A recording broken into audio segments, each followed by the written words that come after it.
Bonsoir à tous et bienvenue dans ce point de l'actualité. Le ministère de la fonction publique veut améliorer l'environnement et le processus de gestion des risques.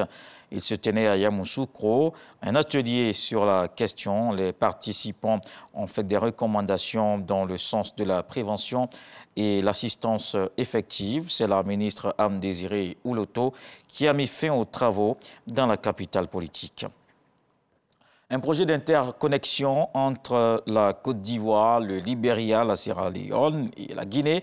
Le ministre Mamadou Sangafowa Coulibaly et ses homologues de ces pays en charge de l'énergie étaient réunis à Abidjan. C'est la troisième réunion du comité de pilotage mise en place. Ils ont évoqué la recherche du financement. Lansini Bakayoko. Troisième réunion du comité directeur du projet d'interconnexion électrique Côte d'Ivoire, Libéria, Sierra Leone, Guinée. L'enjeu, procéder aux ultimes réglages pour assurer l'avenir du projet transnational. Cette troisième réunion du comité directeur a lieu au moment où le projet d'interconnexion CLSG est à une étape charnière de sa mise en œuvre, en ce sens que les travaux sont en train de s'achever, tandis que l'exploitation est en phase de démarrage. C'est une étape délicate, rendue d'autant plus difficile qu'elle se passe dans un contexte de besoin de financement. S'ils ne sont pas complets dans les délais, ces besoins de financement pourraient compromettre la réalisation efficiente du projet, en raison notamment du retard accusé et du niveau d'échange d'énergie actuel sur la ligne, qui demeure en dessous des prévisions initiales. La présente réunion du comité directeur devrait apporter les solutions permettant d'assurer de manière durable la viabilité financière du projet CLSG et d'atteindre les objectifs initiaux de performance qui lui ont été assignés. Face à cette problématique, le ministre Mamadou Sangafowa et ses homologues affichent une certaine détermination. Preuve de ce dynamisme, le projet a déjà effectué ses premières livraisons d'énergie à la Sierra Leone et à la Guinée, et il devrait en être de même bientôt pour le Libéria, avec la mise sous tension de 4 des 5 postes de la ligne interconnectée. Le projet CLSG se présente aujourd'hui comme une autoroute électrique de 1303 km de long, de 12 postes et d'une capacité de 243 MW, extensible à 486 MW par l'adjonction d'un deuxième terme en vue de renforcer les échanges transfrontaliers d'énergie et le marché régional de l'électricité en Afrique de l'Ouest pour une population cible de 24 millions d'habitants.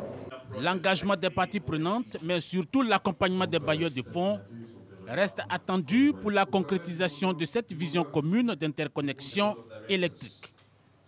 Et voici une solution qui permet de lutter contre le chômage des jeunes. 2 projets à fort impact dans le district autonome des Lagunes. Il s'agit de la production de poissons, la promotion de la culture du mûrier et du verre à soie.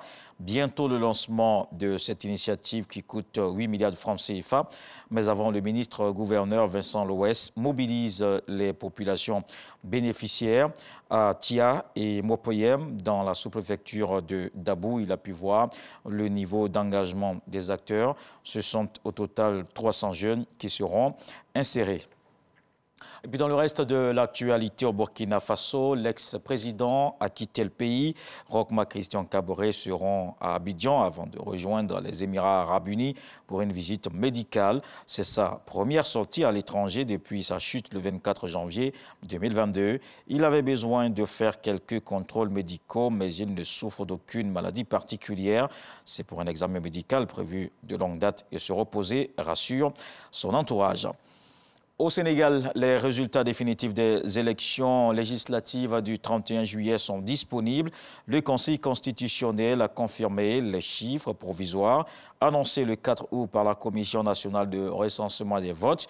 Le camp présidentiel est légèrement en tête. Il garde la majorité absolue à l'Assemblée nationale grâce à un ralliement, celui de Pape Diop, un député de l'opposition, ancien président de l'Assemblée nationale et du Sénat. La coalition du président Macky Sall compte donc 83 députés sur les 165. Et puis on termine aux États-Unis. Salman Rushdie, hospitalisé. L'écrivain britannique a été poignardé sur scène dans l'État de New York. Il s'apprêtait à donner une conférence. Le gouverneur de l'État de New York a indiqué lors d'une conférence de presse que l'écrivain était toujours en vie. L'intervieweur a été légèrement blessé à la tête. L'agresseur a quant à lui été placé en garde à vue. Une enquête est ouverte. Salman Rushdie avait publié un ouvrage, Les versets sataniques. Le livre avait fait de lui la cible d'une fatwa de l'ayatollah iranien Khomeini en 1989. Restez avec nous, l'actualité se poursuit avec les infos régionales. Je vous retrouve juste après à 20 h pour la grande édition.